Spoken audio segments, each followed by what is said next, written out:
and welcome. My name is Natalie Raymond. I am the Digital Program Coordinator for Dataversity.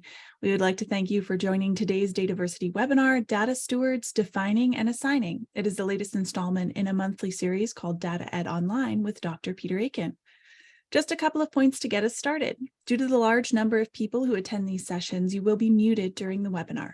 For questions, we will be collecting them via the Q&A section. If you would like to chat with us or with each other, we certainly encourage you to do so. Just to note, Zoom chat defaults to send to only panelists, but you may absolutely change that to network with everyone. To open the Q&A or the chat panel, you may find those icons in the bottom middle of your screen. To share highlights on your favorite social media platform, use hashtag DataEd. As always, we will send a follow-up email to all registrants within 2 business days containing links to the recording of the session, as well as slides and any additional information requested throughout the webinar. Now, let me introduce you to our speaker for today, Dr. Peter Aiken. Peter Aiken, PhD, is an acknowledged data management authority and associate professor at Virginia Commonwealth University, past president of DAMA International, and associate director of the MIT International Society of Chief Data Officers. For more than 35 years, Peter has learned from working with hundreds of data management practices in 30 countries, including some of the world's most important. Among his 12 books are many firsts. Starting before Google, before data was big, and before data science, Peter has founded several organizations that have helped more than 200 organizations leverage data-specific savings that have been measured at more than 1.5 billion US dollars. His latest venture is Anything Awesome. With that, let me turn everything over to Peter and get today's webinar started. Hello and welcome. And welcome to you, Natalie. I hope the weather is pleasant out where you are. At this point, we've got a nice day in the lower East Coast. I understand they're getting trashed with the snow up north of us here. But anyway, welcome everybody. It's a pleasure to be here and to talk with you about a subject that I've had a lot of work with and had some very good experiences. Literally, I'm recovering from jet lag from a trip from Zurich and then South Africa in the same week, if you could imagine. Also made it back in time to see Elvis Costello concert on Friday night. So how's that for a week? But anyway, you don't want to hear about that stuff.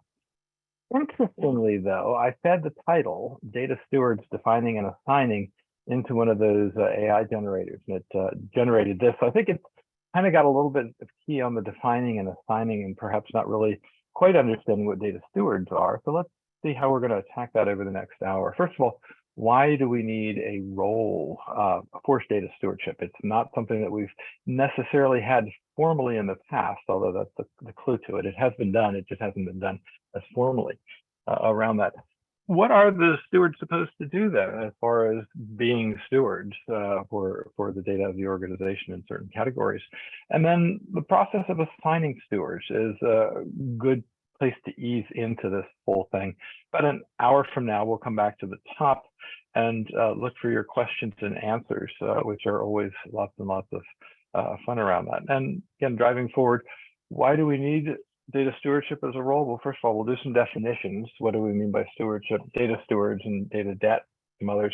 We'll talk about the role of strategy as being intertwined with data stewardship, because there is no other place in the organization for data strategy to have a bigger role in what's going on in the data picture. And then we'll look at this as an architecture, as a general tool for the stewards. If I were in person at this point, I'd ask how many are starting their data steward journeys versus restarting it. And it turns out to be, seems to take about 3 times for everybody to get to the place where they have a good rolling initiative. I don't mean that to be discouraging. It's just that it is a new field and we're still learning our way through it. But a good way to think about it, and perhaps even more importantly, to communicate about stewardship, is the idea of actually musicians. Now, as musicians, we want to be singing on the same sheet of music.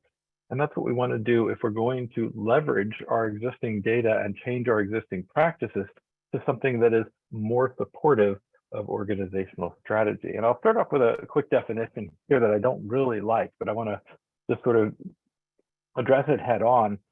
Absolutely, there are people in your organization who are key to this, but of course that's bad business practice to be dependent on a single individual and also to tout yourself as perhaps more than other members of the team.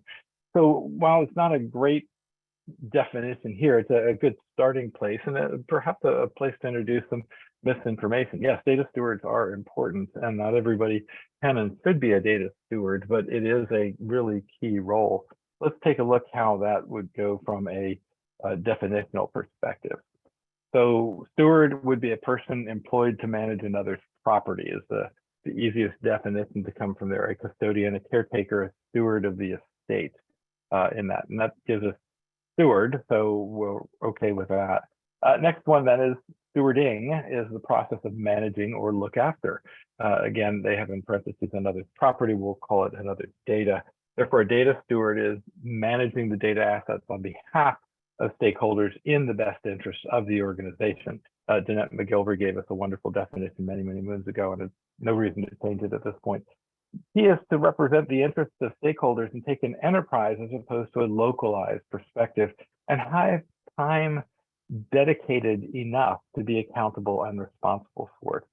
Key in the concept of data stewards is trust, the element that we have a belief in the reliability of someone or something. Again, definition from Google there.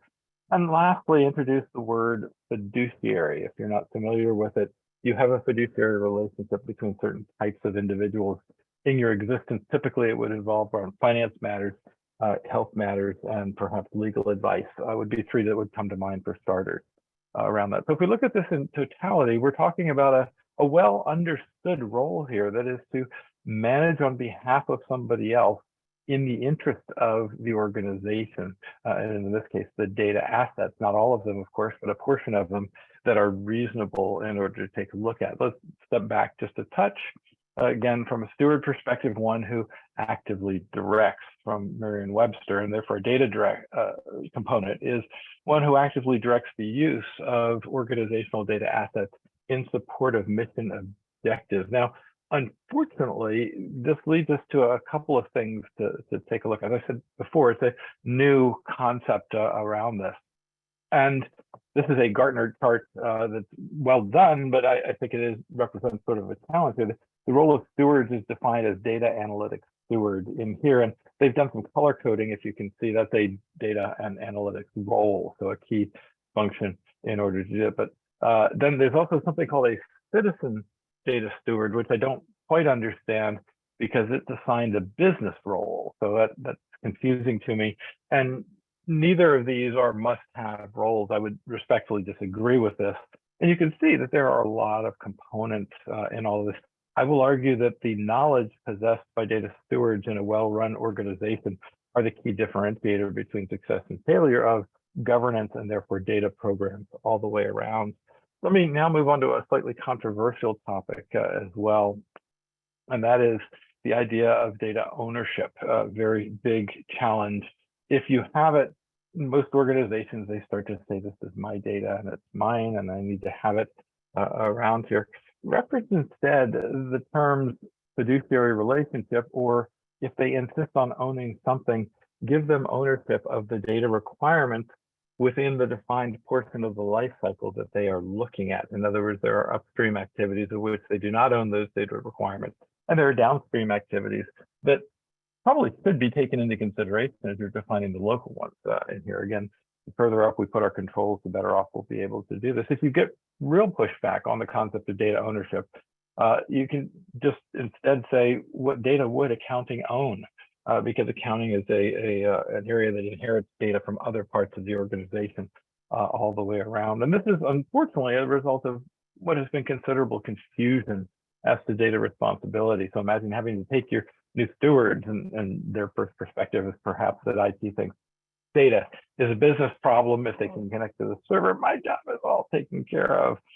And the business thinks that IT is managing the data adequately. After all, what else would the title of Chief Information Officer be? And as a result, of course, data has fallen into this gap between business and IT, where we need to reestablish the patterns of cooperation in these areas in order to repair the great amounts of data debt that organizations have that aren't quite as visible as that slide would give it to you. Data debt is things that get in the way. Think of it as clogging the veins of the organization. It slows progress, it decreases quality, and increases our costs and presents greater risk to the organization. let's zero in on the role of this fiduciary piece just for a starter. What is the purpose of it? It's a person who's legally obligated to act in the best interest of the individual, group, or company. And this includes, again, as I said before, lawyers, trustees, doctors, other types of activities up to and including formal legal guardians. The real key to this is that there are three duties of the fiduciary relationship, and one is to act in good faith. They're very clean in that sense. The duty of care, that you have a duty to care for the data that you're looking after at this point. And your duty is that the organization as a whole is your loyalty around this area. Fiduciaries, they have ethical and legal standards they must adhere to. And not knowing this, we also end up with the sort of perhaps the biggest business challenge that we have around data. And that is that when we build data things, it's often a case of the princess on the T. I've just circled in yellow down there, a T at the bottom of a 20 high mattress stack, yet the princess up here at the top is sleepless because of this inherent flaw. Similarly, data flaws that are built into new systems have extremely challenging areas that locks these imperfections in for the life of the application. It restricts the potential investments that are going forward and decreases the ability to leverage the organization's data. 20 to 40% of IT budgets are devoted to maintaining, migrating, converting, and improving data as it evolves through the process. That's a tremendous amount of savings, and it also improves your speed at the same time. Bad data models, bad data Ps cause everything else to take longer, cost more, deliver less, and present greater risk. Thank you to Tom DeMarco for that wonderful component of articulation of it. An article in Forbes at the height of the pandemic in July of 2020 gave the value of American Airlines at $6 billion and the value of United Airlines at $9 billion. But the reason they picked this as a contrast is that investors were apparently willing to value the data in there between 20 and 30 billion in the case of American, and at least twice what United was worth as an airline. If this had been true, wouldn't it have been more sensible to buy the airline, throw away the airline bits and just keep the data? I don't know, but I think this represents an underutilization. I firmly believe that if the CEOs of these two airlines understood how to unlock the value of that data, they would have. Because they have every incentive in the world to do this. This gets us to the topic of data strategy in the context of stewards. So strategy, again, just very briefly, is typically done as an organizational strategy, and then it has been filtered in many cases in the past through IT strategy in here. And this is wrong. Example, Morgan Freeman here, because he says it so well, this is wrong. And the reason for that and the way it should be done is that data strategy is distinct and probably more influential on IT than IT is on strategy around that. Again, not to pick on anything particular, but when you think about the types of assets and things we have been doing over the years, one of the fortunate things about being able to be active in this field for 30 years plus is to observe that these organizations have not changed over the course of 30 years, and that is a very significant thing. They're still managing the same data sets that they were managing in the first place, perhaps with different technology, perhaps in different places, but that's a much more solid component.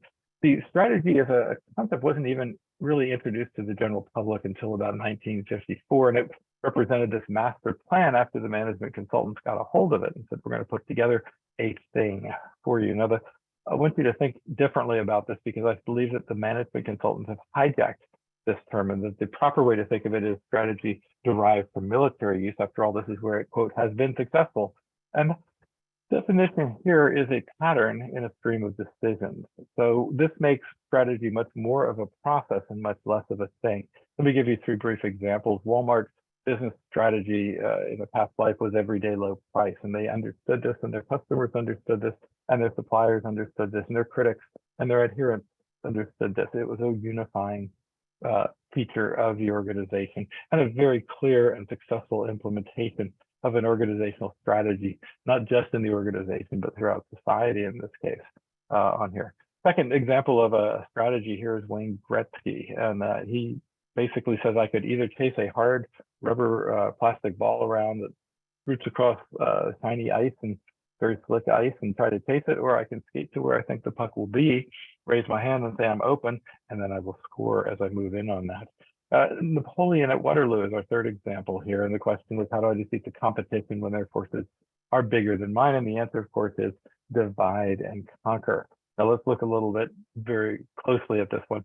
Napoleon observed that the British troops were supplied out of Ostend, and the Prussian troops were supplied out of Liège. And being a good battle commander, he understood that when faced with significant harm and peril, a troop has a tendency to run more towards their supply chain than away from their supply chain on this. So he came up with the divide and conquer plan, which is still taught in U.S. military schools today. The idea, of course, is to hit him at exactly the right place so that the red troops move off in the left direction that they're headed, and the black troops move off in that direction. Then, of course, very quickly turn around and conquer.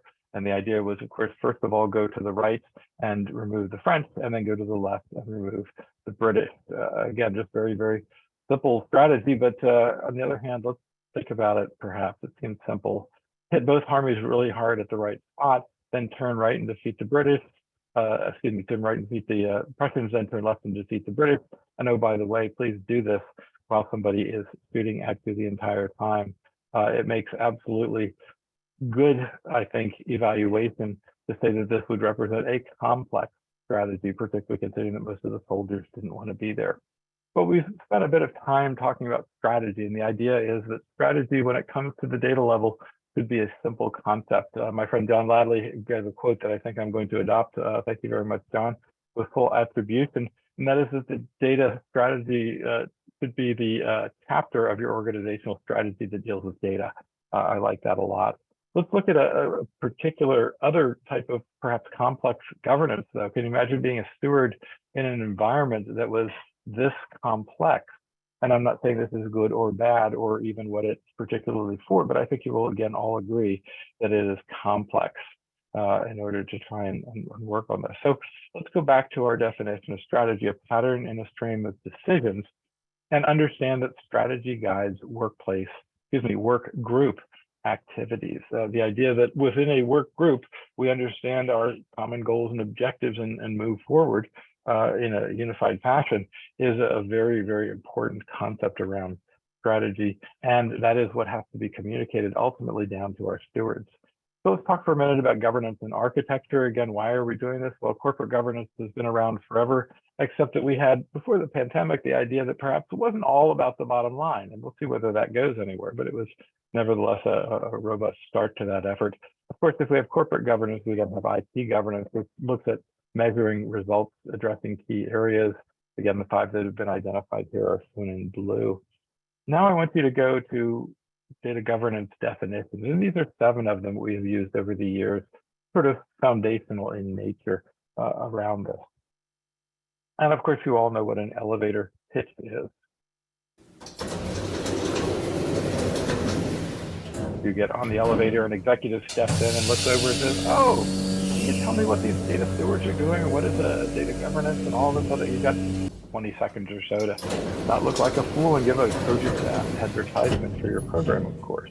Well, what I'd like you to take away from here is perhaps a definition of data governance that's a little bit different from the ones that I showed you. I like to use managing data with guidance. And the reason is that guidance then becomes the predominant term, and governance is not the predominant term. Of course, also, you might ask the question in reverse: would we want our sole non-depletable, non-degrading, durable strategic asset managed without guidance? I think not. And again, if we look around the organization, stewards are the individuals, the job class that is going to make a difference in these areas. When we're all speaking to upper levels of management, we change this definition just slightly with the addition of the word decisions, managing data decisions with guidance. Very important in that concept here as well, because most managers make data decisions, they just don't know that they make data decisions. Let's look at how stewards fit into the composition of a data governance organization. In here, we're going to have leadership, we're going to have data subject matter experts, MEs, we call them oftentimes. We've got everybody else, and of course, we've got our stewards that are really focusing in here as trustees in here. Most organizations will take this sort of left half of the diagram and say that's our data governance organization in here. And we're going to define the role of acquiring and maintaining resources for leadership, which means there has to be a positive return on investment. Again, whose back does that come out of? The stewards, right? We've got feedback and decisions, and the stewards are the ones that are charged with guiding leadership through the decision-making process, as well as implementing the results of the decision, which means there has to be some actions taken. We have to do things differently than we used to in the past. Again, there's an ongoing feedback, ideas, concepts, and guidance type of role in all of these things. Now we're going to talk a little bit about architecture, and architecture is just about things, the function, what those things do, and how those things interact. You can see here, these are two very silly things that are interacting, but it gives us the ability to define a controlled or a common vocabulary.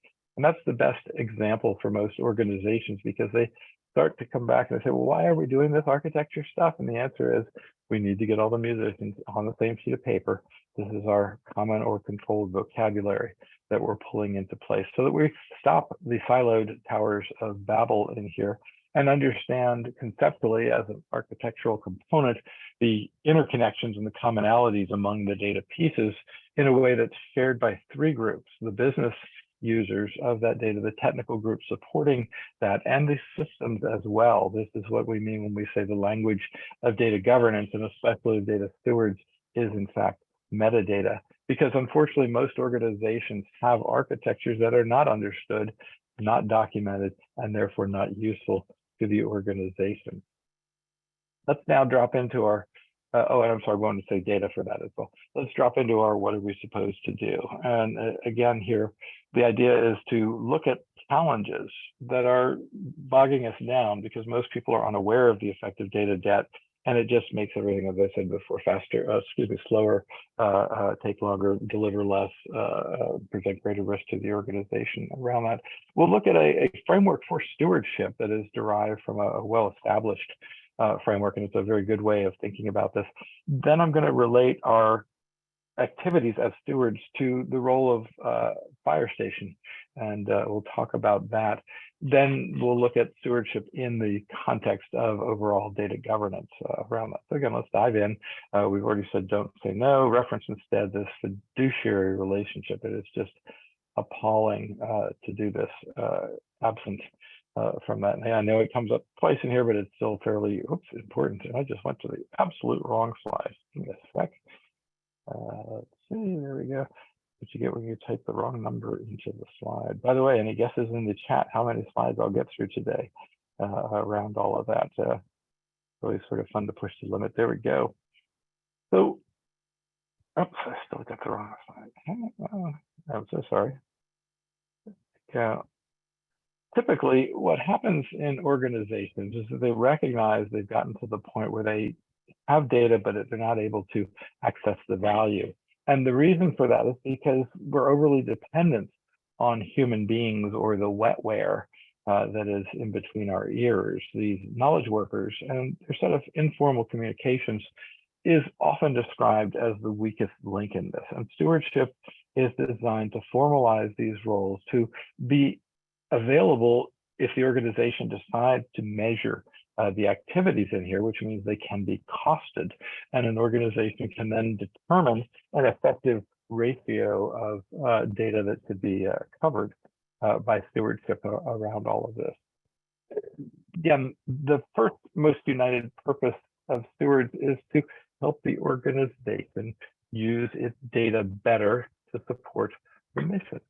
And I mentioned, or at the top here, a framework idea, which is the idea of guiding analyses, organizing the project data, enabling the ability to make priorities, assessing progress, coming up with rules. If we're building houses, we said don't put up the walls until the foundation inspection has been passed. But once you do that, put the roof on as soon as possible so we can work in inclement weather. And again, make it all dependent on funding sources, continued funding. So a framework for stewardship is a wonderful contribution to the intellectual literature here, which is, there is a personal mastery, a vision around this. There's a component of mentoring that comes into it, obviously diversifying opinions, but having the vision in this. And a certain aspect of risk-taking and experimentation, vulnerability, as well as maturity on this. Again, making mistakes is a human activity, so we would expect that. But overall, we would be delivering results around this. And so with that sort of framework for stewardship, I present to you in this case a framework for data stewardship, which is the idea that there will be organizational data challenges. Sometimes it's as easy as complying with Basel III. And I don't mean that lightly at all. It's just that that has a well-articulated set that other types of organizational data challenges may not come as well-defined as compliance types of activities. Either way, we have to make a decision when we encounter these of some sort of strategic nature. We're going to put them in the bucket and address them some other time, or we're going to address them now with our data stewardship engine. And that, again, regulation and policy, these stewardship activities would fall underneath it, but always falling into sort of reactive and proactive. And we'll talk about the ratios in that. That will then yield value, and some of that value is monetary, some of it is non-monetary. And the key is, of course, to get good at the process so that the value of the results become increasing up to the point of diminishing returns, in which case we have adequately sized our data stewardship organization. I mentioned before the firehouse metaphor around this. And the idea is really, of course, if you know anything about fire departments, their professionals and volunteers spend part of their time waiting for something exciting to happen so they can go out and help the communities by saving lives in the face of these kinds of threats. But fire departments also do an awful lot of proactive work, education in our schools and community centers, where they are helping people to understand things like the biggest cause of residential fires in today's world is an incandescent bulb. That doesn't mean the incandescent bulb has gotten worse. It means that we have made our houses safer up to that standard, and that is now the greatest threat. Similarly, I mentioned the risk-taking pieces as well. We used to have a TV show called MacGyver. Harmless. He was the guy that could fix everything with duct tape. And that's an important consideration for us too. We will have novel situations that we're facing, and therefore novel approaches that we'll have to take in order to address these. I like to reference it as data and duct tape, and were I a songwriter, I would certainly have you a song about that, but I'll spare you that. The last piece of this on the roles here is the idea that, of course, a organization can take a group on as full-time or part-time. And given that set of choices, it's real easy from my perspective.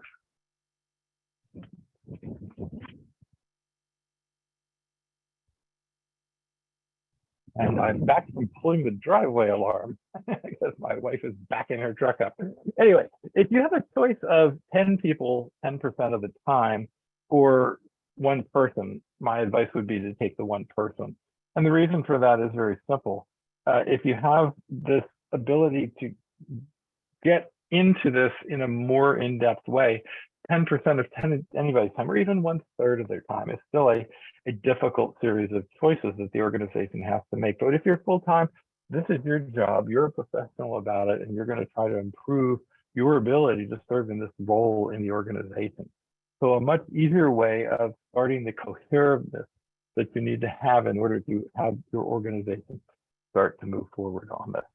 Now, next chapter around here, it's a chapter, I'm not reading you guys a book, but a very well-run survey over the years has been run by our colleague Randy Bean, who has all these results at the newvantage.com website down there at the bottom. But the question is, he's asked people years after year after year, are you driving innovation with data? And most are not. Are you competing on data and analytics? Most are not. Are you managing data as a business asset? Most are not. Are you creating a data-driven organization? Are you forging a data-driven culture? Again, most are not. And while these are not great statistics, there's some real interesting patterns in the data. I have that in another set of slides for you. But you ask the question here, over the years, are your problems primarily technology focused or people and process focused? And in 2018, you can see it was 80-20. It never got back up to that level. 2019, 5%, 10%. 7, 8% in 2021.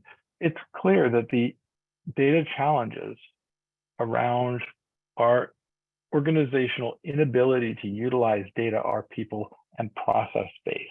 And data governance is the only resource to address these challenges, and data stewards are the only people in the data governance organizations that have to do any work. Well, I'm sure I'll get some questions on that, but let's bring them on and have a discussion about them. The more I see this, the more I'm convinced that this is the right approach to this. Poor data, you see, manifests itself in a number of ways that your data stewards just naively won't understand. But almost all data problems are filtered through some sort of an IT or business process combination or combinations. The example I'm showing here is very simple because I'm only showing one filtration around this. Many times it goes very far downstream before we actually do get the results of this data being incorrect.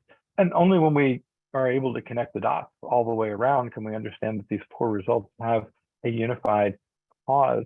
And that is that the idea within organizations, when you look at trying to do this individually by everybody from the outside trying to fix it at the edges, instead of having a dedicated team to focus on this, it's just folly. No matter what happens, we continue to see these things be problematic around here.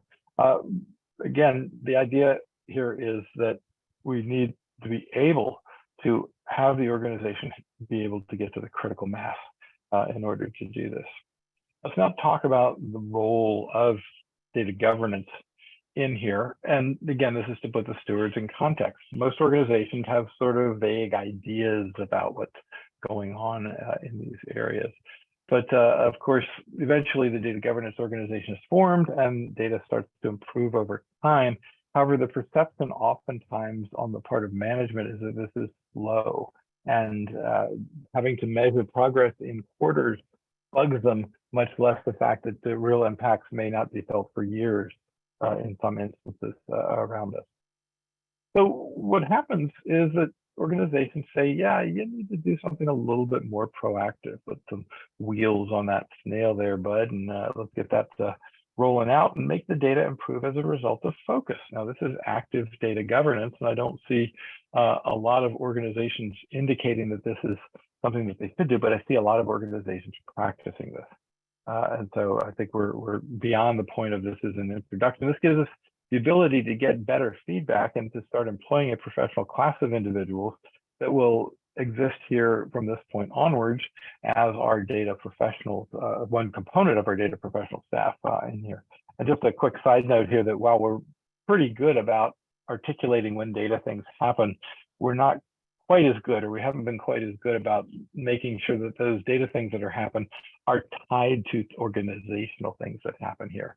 And so the more we can practice at this particular activity and make it easier, and this is really the only reason I find in organizations that they have trouble with this, is because they haven't practiced it, which is just unfortunate in terms of what they're attempting to do. So it's very possible to put together very, very big returns on investment on these initiatives in here. It's not just an unfunded mandate. It's definitely not the way they should let people think about it, but in fact, a strategic investment in your ability to use data better in your business. Let's also then confess to another component here, which is that the role of the data stewards is in fact generally larger than we originally described it early on here.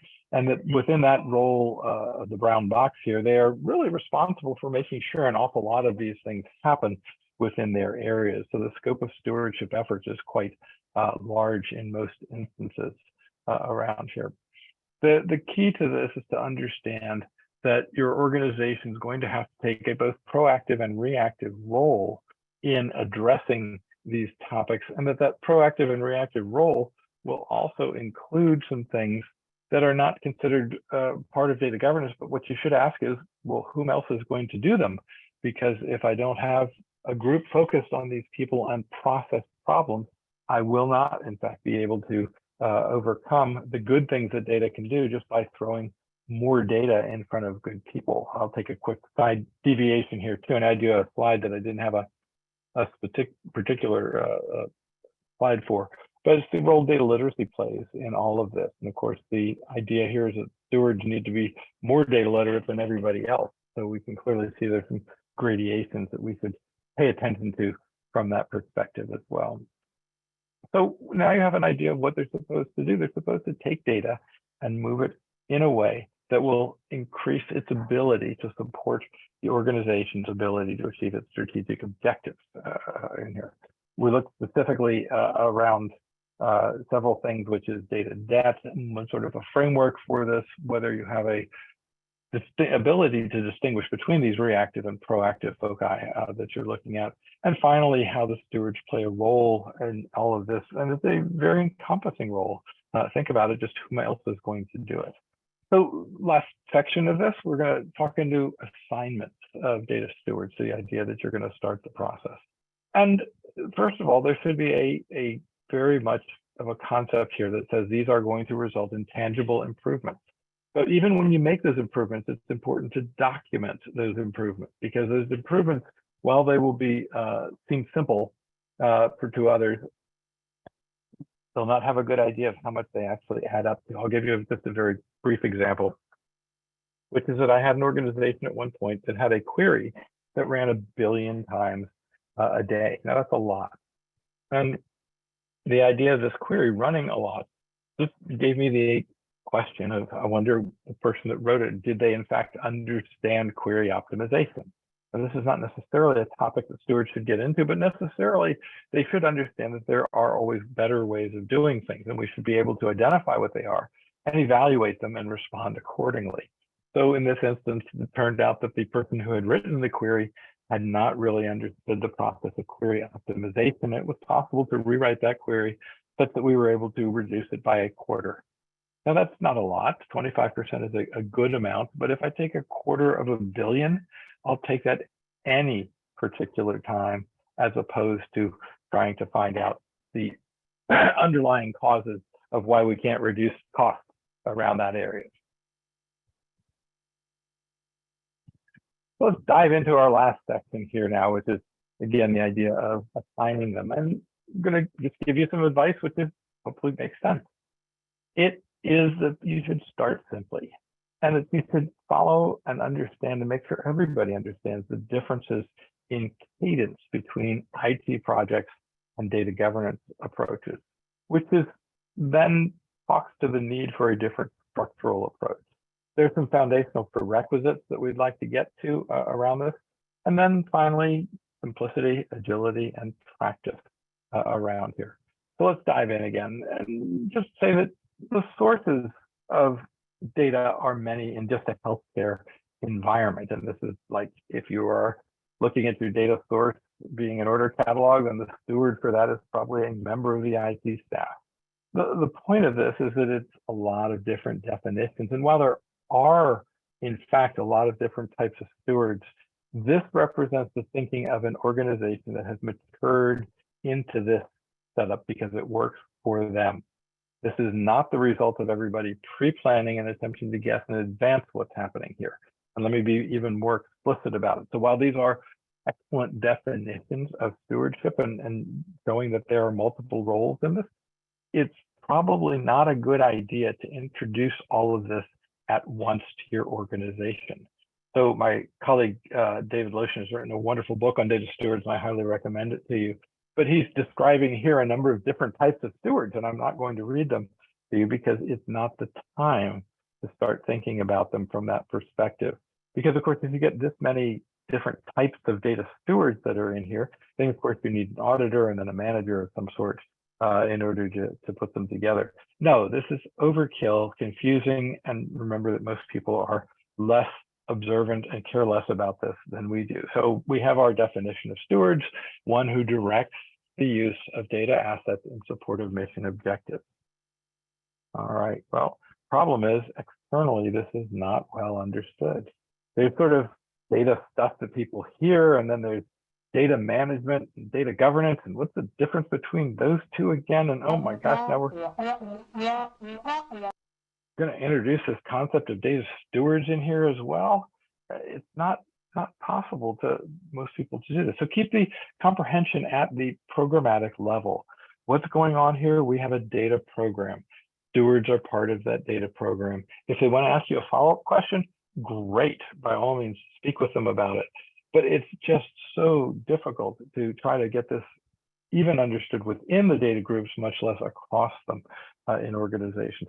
Here is a wonderful series of charts, though, and I wish I knew where it was from because I would love to give them credit, that just appeared in my inbox at one point. That what we're really trying to figure out is, what do they do in our organization? They need to improve data's value and help the organization achieve that, but they should also be the primary evangelical force inside the organization to increase the scope and rigor of data-centric practices and ensure efficient and effective data management practices. And unfortunately, these last couple are not typically included in there.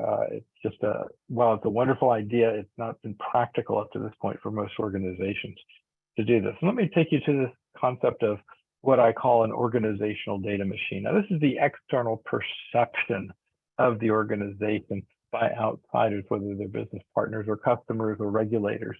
All of your inputs are data and all of your outputs are data. And so everything that goes in is somehow transformed, added value. And the question is, if we add too many controls and standards into the process, that becomes expensive and slow. And if we do too little, we miss opportunities. So the answer is clearly in between these two extremes. The people who are best able to judge where that balance should be, and more importantly, where you should start in your journey along these lines so that you can be most effective around this, they'll understand inherently the dependencies, are your data stewards on this. And let's be frank at this point. You're probably in a situation, like many organizations, of not knowing as much about your data that you'd like to. We'll say it's a known quantity and 20% of it, and unknown is 40%, 80% around here. Well, similarly, over time, we'd like to improve what is known and how it's known around these topics in here. And eventually, we'd like to get to the point where we realize we don't need to understand anymore, and that, in fact, that 1/5 of the data we might be able to dispose of entirely after appropriate vetting, which could result in a tangible reduction in our cloud storage bill, which is a very nice way of starting to describe this in terms that others will understand. The key determinant of all of this, of course, is interoperability. And that is what gives us the value in this particular process. Now, some of you may have encountered the term systems thinking before. This is a wonderful quote from Friedhof Capra. Oops, I'm so sorry, I went to the next page. Do that one more time. Couple times here, there we go, we got that. And, oh, that's just an error on my part. Well, we'll keep it up here for a second, hang on. Let me go back and put it up because this is important stuff, guys. The idea is that the only way to fully understand what's going on from this series of perspectives is to understand the relationships as well as the context with everything else. So again, the forest for the trees, or to understand that relation in part of the whole. And we're looking for system thinkers in data stewardship so that we can have these individuals take a idea, say we're going from upstream to downstream in this logical progression of value addition. Now, I mentioned before, the organizational strategy provides context for the data strategy, and ideally the data strategy is that chapter in the organizational strategy that deals with data in there. If you've got foresight to have that, that's wonderful. If not, again, reconsider in terms of how much effort you're putting into the actual document, and then balance that out by the ability to practice what you're doing more around a series of strategic cycles on this. And of course, our stewards are the implementers, and they are what we are implementing. So data strategy must be expressed in tangible, concrete business goals that everybody else understands within that. And that the language, as I've said before, of data governance is metadata, and therefore these two appear highly in the stewards area. They are going to be working in these areas in a way that's going to allow them to continue to add value from a very comprehensive perspective. Remember, in Peter's world, the data stewards are full-time. Even if you have just one, it's still a great place to start, because that individual will be so visible that they will have no choice but to succeed massively. We want to finish this component off by coming back and just making sure we've got feedback loops within the entire process. Now, looking at this and saying the role of stewards, they look like they're at the bottom of the food chain, but actually you need to invert this. I should probably make a diagram of this at some point, but that the stewards are clearly at the top of this pyramid, because they have all of that inherent knowledge, and they are tasked with making sure this is documented. Now, that's to say that you want to support your stewards with appropriate resources. If they are working in a case tool environment, that's terrific. If they happen to just have scribes for meetings and things like that, whatever it is they need to do so they can focus on their goal, which is to take the value of the organizational data and make it even better than it currently is. One last point on this, which is kind of related to scope activities. And again, most organizations, they hand the stewards and say, okay, you go start with the A's and you do the B's and you do the C's. No, this is the wrong question. Instead, what we should ask is this data item within the scope of our stewardship practices? And the answer may be next year, or 5 years from now, or never, or absolutely. But those are very different from trying to do everything. Let's get to a couple of dirty, specific secrets. 80% of the data that you have in your organizations is rot. This is the nature of data debt. You have multiple sources. If your organization only has customer data in less than 13 systems, you are above average. Our standards are absolutely low given this context. So rather than how are we going to manage it all, let's instead find some things that if we manage them would make a direct impact on the organization, or an easy song like Chopstick to play. And let's play that song and learn how to do it together around this. Finally, document either way, because that documentation has to be the corporate record of what's going on in the data world. I've already told you the story of the billions of queries that run in these instances. And that's because what we're doing here requires what I call a highly tuned data sandwich.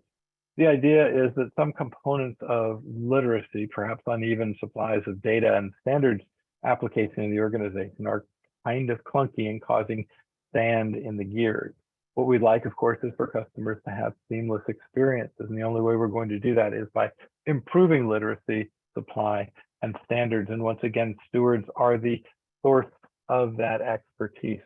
This is what they have to learn how to do to get these pieces to work well together. And this can't happen without investments in engineering and architecture. And I had to go all the way to India pre-pandemic to see on the cash register of the tea farm that I was visiting, the wonderful Deming quote, quality engineering architecture work products do not happen accidentally. And of course, the same thing is true for data pieces of it as well. This is because, of course, data is not a project, it's a durable asset.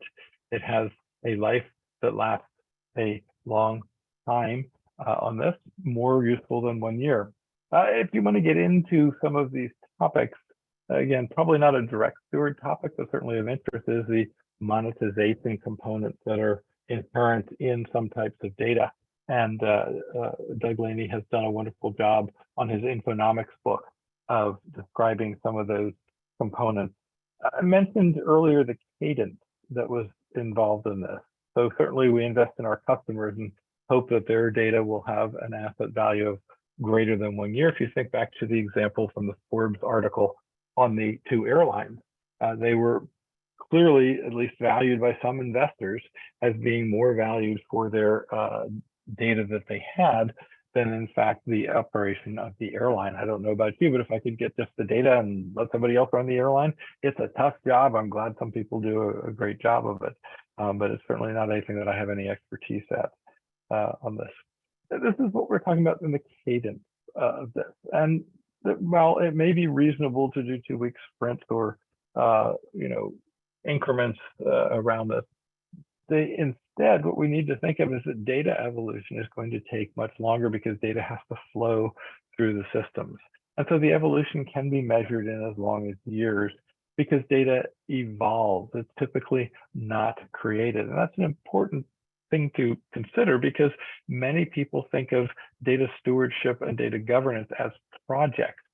If it is a project, then it has a start and a beginning, an objective start and an objective end. And data, of course, has neither. And consequently, because it evolves, it is more stable, but it is also not suitable for project management. And it is requisite on organizations to put in place a program. You will no longer need your data program.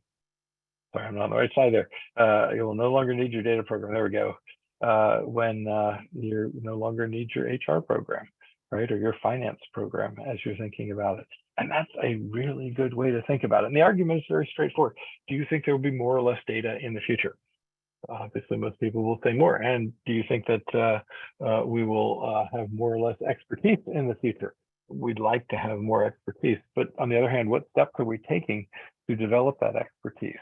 And this is where the investment in stewardship is probably an even stronger indicator of potential success than the existence or non-existence of a data governance program in and of itself. I want to go back to this slide and just bring 2 points here that I jumped ahead to, and I apologize for being a little confusing, but that's the fun parts about a webinar, right? If your organization is going to be creating Agile topics, and Agile is the best way we have come up with of improving the quality and the speed with which we create good component software on this.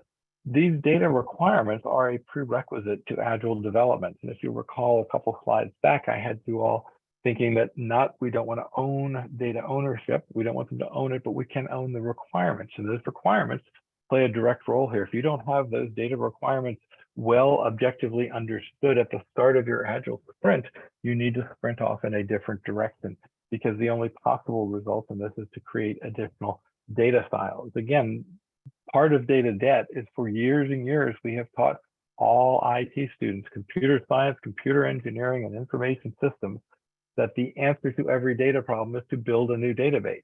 And therefore, we're surprised when we have these silos that have been springing up all around us in this. It's the need for a program in order to do these things. In fact, the way to think about your organization is perhaps changing as well.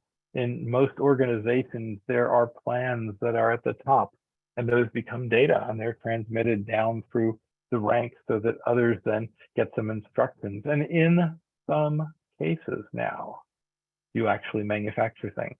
But of course, if we know anything about the various manufacturing, we're manufacturing components and then maybe assembling them today. Again, it's going to be different for every organization, but increasingly, you're going to have more of a data focus.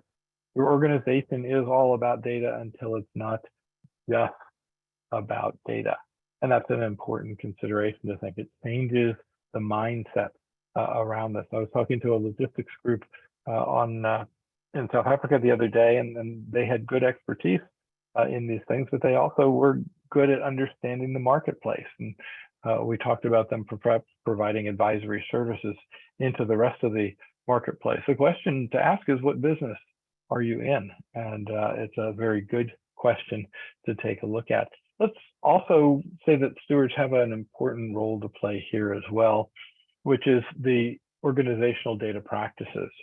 We have lots of buzz going around the chief analytics officer and all of these, and I have nothing against them, but I will say that data is a necessary and insufficient prerequisite to good analytical practices around this. And that while we have lots of models of organizations doing really cool things, taking it into marts and then data and then slapping it back out onto a series of mini marts and accesses and different types of dashboards and all the rest of this is fine. But when we learn a lesson here, when we discover data is wrong because we're looking at it in the dashboard here, the feedback and learning tends to be focused within the right-hand side of this diagram. Whereas I hope you clearly see that an investment back into that black box that we call data management would be a more effective way of solving this in the long run. Stewards are the only people who are going to be able to come up with the usage around this that talks about how long it's measured and what we should do with it. Another area here that steward focus is that we'll agree that along these two dimensions here, we can either improve operations or innovate. There are no exceptions in between in that. And if we put folks in there without formalized steward programs, we also agree that's wrong. And hopefully if you get nothing else from this hour that you're spending with us today, that would be it. And I hope that you agree that Walmart has a good reputation, a well-earned reputation for being able to increase the efficiency and effectiveness of its operations, and that Apple perhaps has the innovation buzz around all of those. Well, I want you to imagine taking Johnny Ive, who is the individual who used to do the Apple product rollouts, and he would, just have his head explode if you dropped him into Walmart's environment and said, do it cheaply, right? That's not the way he does his creation. Similarly, I imagine if you took the Walmart people down there at the bottom right and dropped them into the Apple quadrant and said, we want you to be creative, they'd be like, no, we optimize. That's what we do. It's in our DNA. We're good at that. So there's a sequence in here that we want stewards to look at as well. Many organizations say do them both at the same time. I would also argue, unless you're really special, and a lot of organizations think they are, but if you really are, take down here and earn money by helping improve things. Again, my total is more than $1.5 billion US that I've helped organizations save over 30 plus years. That's a lot of money. And so use that to then create the conditions where you can do this more correctly, because only about 1 in 10 organizations are in fact working in this area, starting the stewardship journey at all. And that's very sad. We'd like more of them to get involved, but we also need to prove ourselves better as an industry. So let's recap a bit, and we'll do some takeaways while you're getting ready perhaps for some questions on this. Why is it that we need a data stewardship role? Well, we have strategy that we want to do, and we have data that's being employed to do it, but there's nobody who is specifically employed in our organizations to take data and make it better. We have had lots of people doing it in the past, sometimes informally, sometimes a little bit more formally. We used to call all of these topics data administration, but we need to modernize around this. So the idea is, what is the organizational strategy? Can we employ data in support of it so that our targets are easier to achieve, et cetera, et cetera? And within that, our architecture is the strategic tool that we're going to be using. We're going to try and improve the architecture around this through active as well as through passive types of measures. Then what are the stewards supposed to do? Well, there are going to be some challenges resulting from data debt. So that's unfortunate, but if you ignore them, I don't want to paint a bad picture in your mouth, but imagine trying to go in and work on somebody's cavity, but that person didn't discover brushing teeth at that point. So they had a very bad set of teeth in their mouth around that. You need some sort of framework for stewardship. It is a professional role. It's well-defined, well understood. Although most organizations don't consider that they need to do reactive as well as proactive types of activities, and think of stewardship as the main people who get things done in the data governance area on this. Again, start simply. Assign your first round of stewards. Announce that you're signing your first round of stewards. I've seen an awful lot of organizations do it poorly, but because they announced the first round when people who wanted to become stewards weren't appointed to become stewards, and that's sort of a head scratcher right there, but different topic on that. The idea is to say, let's get all of these people on board, but maybe that's the next round and they won't quit and find out. There's a professional class of data stewards that's starting to get there. We will have some ideas. And the idea that stewardship has to be sort of a buffer between the cadence run by IT and the cadence at which data needs to evolve gradually over annual periods as opposed to weekly periods in there. But there are some foundational prerequisites around stewardship. And finally, start simply, get good at it, and practice. Because if you continue to practice, you will do better around all of that. Externally, again, as I said before, people don't understand, and now we're adding stewards onto this as well. It's very complex. Keep it at the data program level. Let people really get it from that perspective. And with that, Natalie, we're right at the top of the hour. I will turn it back over to you. Hopefully we've got some good questions. Thanks so much, Peter. We do have some questions. Feel free to put any questions you have in the Q&A. You can also upvote existing questions. I'll be reading them out in order of upvotes. So the first question that we have is, are defined business processes required for data stewardship to be successful? Good question. They are not required. What you focus on is problems. I just described it here, and I'll put that slide back up so that everybody follows with that. Let's see. Again, I apologize for a little bit of fumbling earlier here, but I think it came out. Oh, well, there we go. If the question is a very good one, does the process architecture need to be there? The answer is no, it does not. But if it is there, it is super helpful, because of course, if you have a group of people already advocating an architectural approach to business, then they're going to have much easier time selling the data architecture time than they will the other. But you do not need them to have it. What you really need people to understand is that data problems show up on the other end of processes and systems, and that supports them perhaps necessarily, but more importantly, it doesn't lead to a common understanding such that one problem can fix a multitude of things out there if it's approached from this data-centric perspective. And again, the guidance here is that we have one group that's doing this, they're practicing getting good at it, they repeat the process, and they develop sustained organizational skill sets around that. So thank you for allowing me to reemphasize that point. I just think it's very important that people approach this as an organizational capabilities activity. Great, thank you. The next question is, one of the greatest challenges is establishing domain data stewards. Data governance tends to have more silo data stewards for different orgs. What's the best approach to motivate data governance councils to establish domain data stewards? I would agree that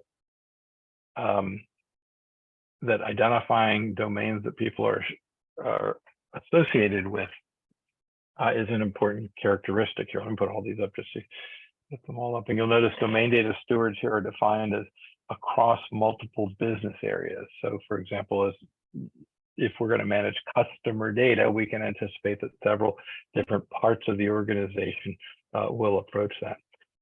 If your organization is ready to add these qualifiers to the types of stewardship, then it does make sense to talk about them. But let me just very briefly warn against trying to do anything other than describe what a steward is, much less the difference between a business data steward and a domain data steward.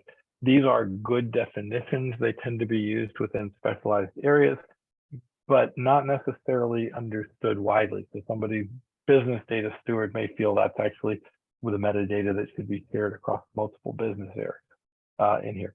So the important thing is, yes, you can't attack all of your problems in data at once, for starters. So to subdivide the problem, it makes absolute sense to say, great, we've got another level of division down here. Perhaps it's, again, customers over here and manufacturing's over there and research and development's over there.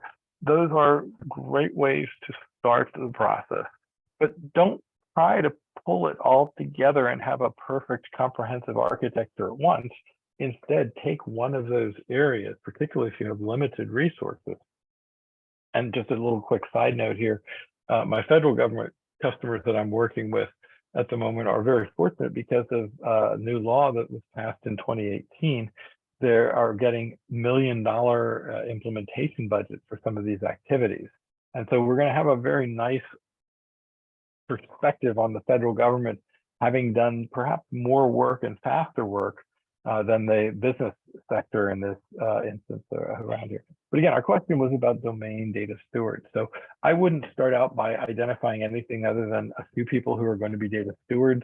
Let them spend some time, see if they can determine easily where a source of good investment might be on the part of the organization. carve out that piece, give it a candidate temporary test, name, and say, but what's the alternative to this, to moving forward and iteratively improving our practice? The alternative is I'm going to sit down in advance and I'm going to tell you exactly where everything is and what it's going to be called and how it's going to differentiate X from Y and all. Now, are there people in your organization who have been thinking about these problems for a long time? Yes. Could you make use of their expertise? Yes. But don't implement their plan directly in there without trying it out in private and seeing how it works. Because oftentimes, while these things work terrifically from one perspective, they work less well when actually forced to go cross and work, for example, on the side of somebody who's a data exchange partner or a regulator, which is even worse. Don't want to piss those guys off. Anyway, great question, and I do appreciate that. Domain data stewards, tough things, evolve them gradually rather than try to put them together all at once, just as I would never introduce any of these qualifications in here in the word data steward. I just want, it's going to be hard enough getting people to know what a data steward is, much less differentiate them. Just one more point, Natalie, before I go back to your next question on this. I forgot to make this point earlier, but the legacy data steward is the fun one. What do you define as legacy, either data or legacy systems? And I say anything that's in production is legacy. So that actually shortens that particular issue, as opposed to figuring out, 5 years or COBOL or whatever it is that you want to do. Anyway, Natalie, that's why I like doing this. And we've got a great group out there asking great questions. Yes, thank you. The next question is, in your experience, which is the best data governance framework, guidelines, best practices, and so on? Well, I don't think there is a best. And the reason for that is because I call data governance a bespoke offering. I don't mean that in the sense that you have to go out and buy a very expensive, well-tailored suit, but every organization is different. And let me give you what I consider to be the most powerful example around that. If you remember a couple of years back when we all used to travel through Heathrow and other airports around the world, we would see software vendors having signs on the runways and in the terminals and things that say all the best companies use our software, whatever that happened to be. No bad ideas around it, good software. But if company X and company Y are competing in the market and they're both using the same architecture, it means they're using the basic same process architecture. And the only thing left to differentiate their offering is around business in there. So it's a very tricky process to look at that and say, hey, within that context, how are we going to do this better? And the idea is, if we can figure out what works for us, then that will work better. So again, I use the word bespoke, and it really means your organization is going to have different priorities than your competition and than your other business partners. The stewards are the people who get to know these better. And so when people ask for a framework, there are 7 good ones out there. I think I have a YouTube video that you can go get access to take a look quickly at what those look like in there. And they're good places for you to balance. I do recommend in a governance group, and obviously if it's governance, stewards should be involved, but if it's a governance group, to look at each of these things and try them on for size and say, how would that work here? Again, different presentation on that. I forget whether we've done it this year or not around here, but I know there's one out there on the YouTube videos. So when we say bespoke, we're not saying expensive bespoke, but we're saying fitted in a way that works for the organization. Again, I'll just give you one more very quick example here, but I was fortunate to be invited to participate in the Army's rollout of data governance many years ago. And the interesting piece of it was that the Army actually has a culture of governance. Your shoes are governed, your manners are governed, your weapon is governed, your job titles are governed. Everything in the Army is governed. And when the Army discovered something wasn't governed, they went, we have to fix that as a gut level instinct. So in this case, we were able to make the Army's culture work very well in its favor. And let's be very frank here, we were able to take also and increase troop deployment rates through better governed data through the use of Army data stewards. Again, wonderful stories. I haven't had a chance to write that one up yet, but it is a good one, and certainly is something that we'd like to do, at least right here in the good old US of A. All right, Natalie, enough on that one. That was a great question. I love that. What's next? Thank you. The next question is, who leads the data stewardship group when formed? Great question.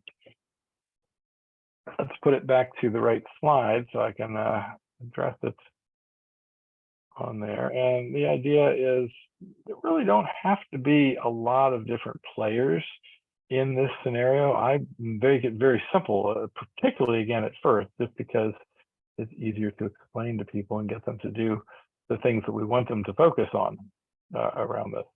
There we go. I finally got to my slide. And again, leadership, extra people, people who are not really involved at all, and of course our stewards, and we'll put our line around the left-hand side there. So who should be your leader in this area? Well, those of you that know me know I like to travel, and one of the most enjoyable characteristics is to come to an organization where people go, oh, you're going to do this, and I'll see these sort of, I call them gray beards without being gender specific around that, but people who've been around the organization for a long time, who really understand its data and understand what needs to be done. And they hear management come up and announce a fairly simplistic approach of, we're buying Tableau. And I don't mean to besmirch Tableau, it's fine software, but Tableau suffers from the same problem everything else does. If you have bad data, anything awesome is not going to change your results to be something other than awful results around that. So there's got to be somebody in this leadership role who is able to say, yes, these are the priorities. I know how to get resources. I know how to keep people on these tasks. I know how to do the things that need to be done for this organization. And that's not just looking at a textbook, and the textbook's not going to tell you what your organizational data challenges are. They've got to translate these concepts in here. So I've seen stewards that were de facto leaders. I've seen them kind of like, if you remember back to the old program, I'm really dating myself, but most of you remember Matt and Radar O'Reilly, right there whispering in whoever the commander's ear was of exactly what needed to happen. And it's not that leadership is incapable of this, but it's more rare that within the data community we find the leadership than finding a business user who really understands the value of this. Again, recall the slide that I showed you that had data things happening and then wonderful things happening over there. Give your organization some time. See who steps up for various meetings. You'd be surprised. I've seen wonderful people over, again, my 30-plus year career here, who have just made amazing transformations. And yes, while there used to be a data modeler at one point, and nothing wrong with that, they've actually blossomed in this leadership and are able to help the organization really move forward around those areas. I've also seen, I ran into a fellow who used to teach information engineering at one point. He came back to an organization that I was still working with. And I said, well, what are you doing? He said, well, I got tired of that. Nobody was listening to me. So I'm now teaching requirements analysis. Okay, fine. That was clearly not an individual that was going to go off and become a leader in those areas. I do think, though, we run into the same kind of challenge that we've run into from the CIO community. And that is that when we first put CIOs out there, and again, just don't blame me, but I was part of the group that put together the original law that mandated CIOs in the federal environment. And our first question was, well, we should put the most knowledgeable techie person in there. Well, that didn't necessarily translate into good leadership characteristics. I think that's part of what the questioner is getting at. But in addition to that, then we went with MBAs and said, well, we could put a manager in. That hasn't worked out as well either. So now we're trying to figure out what makes a great CIO. And we have the same challenges around data as well. Again, sometimes it's going to be down to a characteristic of an individual, perhaps in using the same word I used in the previous question, bespoke, the ability to have something that really works well for the organization that may not work as well for another organization. In which case, again, the goal guidance for organizations is to nurture this talent, to make it known that being able to do this. I mean, just imagine if your group was better able to comply with regulation. If that was a skill that your organization had, wow. Then when we get to Basel IV, sorry, didn't mean to give everybody a nightmare around that. Yes, when you get to Basel IV, you'll be better equipped to do it, and perhaps at a rate that makes you competitive with the competition, which means you can put more money into that quadrant of trying to develop new and innovative things. Again, great question. Thank you very much for it. Back to you, Natalie. Thank you. The next question is, what are the main stoppers you have faced in data governance implementation, and how have you solved them? The real key there is value. Organizations tend to profess values. Excuse me. So being able to link the outcomes of these activities to some tangible outcomes is absolutely key to making sure that happens. It's not an easy process, but it's actually not that hard. And again, just not to hawk a particular book, but I do have a book out there that is focused specifically on understanding data values that come out from here. So when you're looking at this, we've gotten good over the years of making data things happen. Woohoo! We now need to get good at making organizational things happen. And those, as I mentioned before, could be increased deployment ability on the part of US military. That's considered to be a national priority. A bone marrow center that we worked with for many years was able to increase the number of successful bone marrow transfusions from 3,000 annually to 6,000 annually. These are the things that move the needle. These are the things that help the organization keep its eye on the prize. Any organization that doesn't believe that data plays a role in achieving its strategic objective, I just simply haven't encountered this. Again, I will go further. All organizational problems, challenges, whatever you want to call them, have a data component to them. And that data component is something that organizations are not quite aware of. And that's really the essence of getting data-centric, because it means you start with the data perspective, and instead of solving one problem in an isolated instance, even though it may be painful, you're able to solve classes of problems. And that's a huge value in there. So get to the point where you can practice. I mentioned this book, it's called Monetizing Data Management. That's available at Amazon. It's less than 100 pages. It's got 17 different cases that you can go in and look at to see if any of those patterns are useful for you. So I don't mean to sell you all books. My goal is to give you guys data education around this, and that's exactly what I intend to do. So again, thank you for the question. Value is where you get that buy-in. If you don't have value, it just becomes an unfunded mandate and scares people. Thanks so much. We do have a couple of requests for the data steward template that you mentioned. Are we able Yes, to it's share in that? the slides. Absolutely, Great. that'll be part of the slides. Awesome. So the next question then is, I appreciate the reference to the importance of data management. It is so often overlooked. We have defined data trustees and stewards by functional business area, HR, finance, registrar, etc. But there's a big gap between these people and their expertise over the data they steward. These are the folks that are ultimately responsible, but they don't have the knowledge or expertise to actually function as a steward. How can organizations address the data literacy gap of their stewards?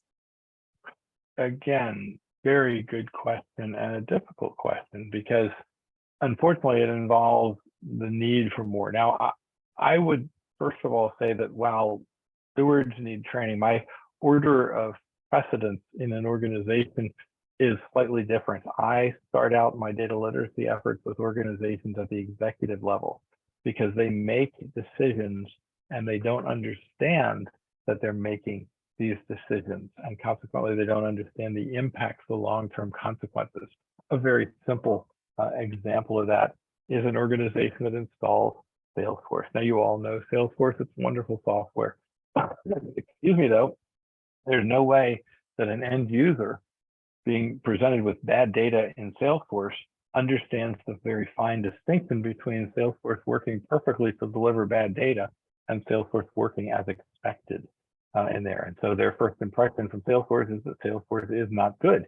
And that's not a happy situation in all of that. Yes, these starting out with the executives is first, then absolutely the data stewards need a literacy piece. And again, I'll just make a shameless plug for my book on data literacy on sale right now. It's a great place to start as an audio version of it if you're interested, which I've had several people compliment our colleague Susan Hanfield for doing a great job on it. So you don't have to listen to me the whole time in that.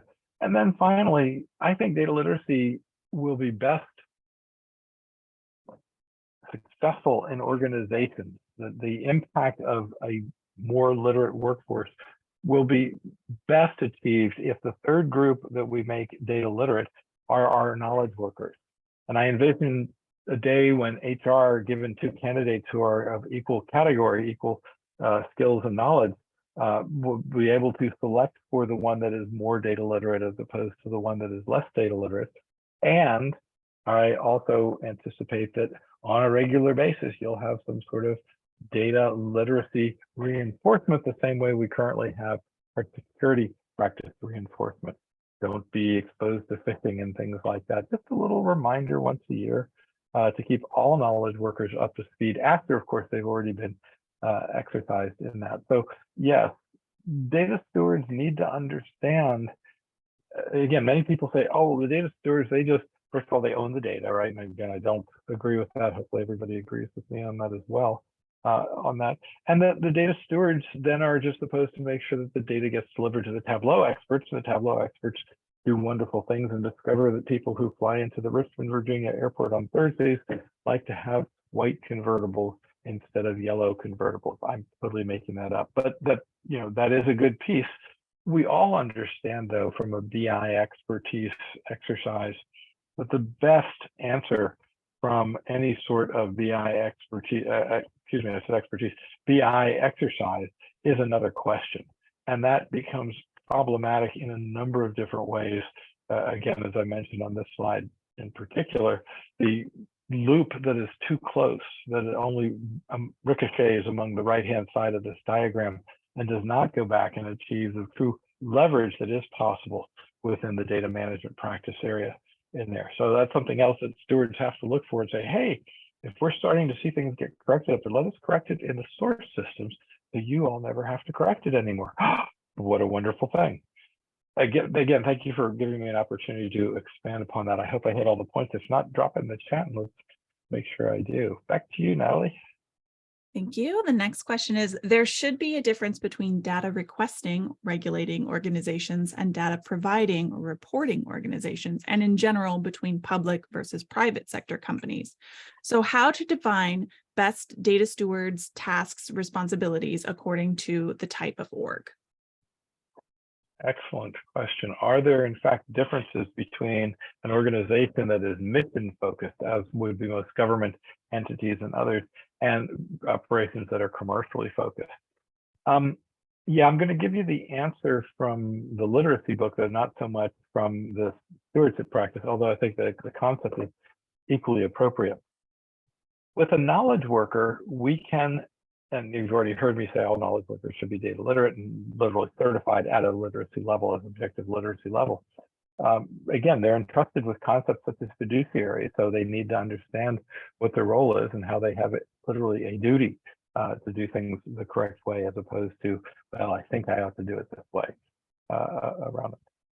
All of these activities add up with an organization trying to do something. And let's hope that the organizations that we all work for continue to try to do the right thing. But if we're going to be an organization that professes to do the right thing, we need to have our knowledge workers educated well enough so that they can catch anything that goes wrong. Now, they are the third level of data literacy, as I mentioned before in this, and that they can be screened for literacy scope and things like that, but they can also be more knowledgeable as a result of all of how do these things work.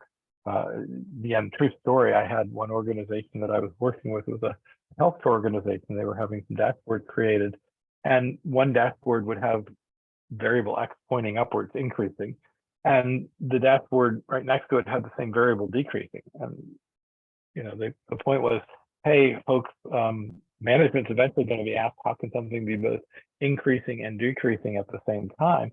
And not knowing the answer to that question, or not knowing that it's even important, was in fact the predominant level of knowledge that we found within this organization. So very, very problematic around that. Anyway, without babbling too much further, clearly I think that they're going to be different. I don't have a good idea as to what would be differences, but certain priorities in the mission area are going to drive priorities for stewardship and governance efforts in types of organizations, whereas the profit motive is going to guide most organizations in the other direction. Again, the idea that one size fits all, that should be a perfect example of why one size doesn't fit all. That in fact, different organizations are going to need different approaches to this, but all of them are going to benefit from somebody who knows a lot about the data within specific areas of the organization.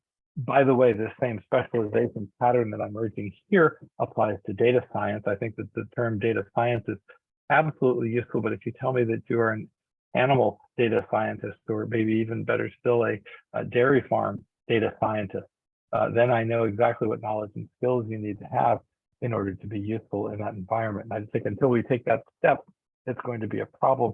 Similarly here, I think until we get all of our organizations more data literate, they will not be able to best identify what works for them. So start small, feel your way around, practice some things. Maybe you like jazz, maybe you like doing pop songs, maybe you like classical. Again, different ways of experiencing that music. It's a way of figuring your organization out. But of course, management wants it to be a project, and when are we going to be done by? So it is a tension that I do recognize that you face out there. Again, thank you for a great question. Hopefully I've answered it. Back to you, Natalie. Thank you. We have about 5 minutes left, so I think we have enough time for one more question. When trying to get business units to step up and allocate data stewards, how do you help them estimate how much person time they will need to budget? Yeah, so I think they probably asked that question before I jumped in, and we're talking about the full-time versus part-time on that. Again, let me just urge you, if you do have the opportunity to sway somebody and say I could have 2 people half-time or 1 person full-time, pick the 1 person full-time. And there is just so much to learn about your individual data set. Again, I'm making a 1 in 10 piece here. It may not be that easy. Well, it may not be possible, but how much time? Well, what shape is your data in? If you can't answer that question, you have no idea what type of time that you can play. Do you have a bunch of mad scientists that are running machine learning algorithms all over your organization? They're screaming for training data. By the way, that's a very narrow focus and a very good way of focusing machine learning activities is on your data that you haven't analyzed or on data that you actually know, as opposed to going out and getting data that you don't know. Great question around that. If you have the opportunity, take a person who's going to be full-time around that. Thank you for a good question, though. Thank you. I think that is just about all we have time for. So thank you, Peter, for this excellent presentation and Q&A. Just to remind everyone, we will be posting the recorded webinar and the slides to dataversity.net within 2 business days, and Shannon will send out a follow-up email to let you know the links to those and any other requested information that came up during the webinar. Thank you again for attending today, and I hope you all have a great day and rest of your week. Until next time. Natalie, thank you so much. Such a pleasant afternoon. Thanks, Peter. Have a great day, everybody.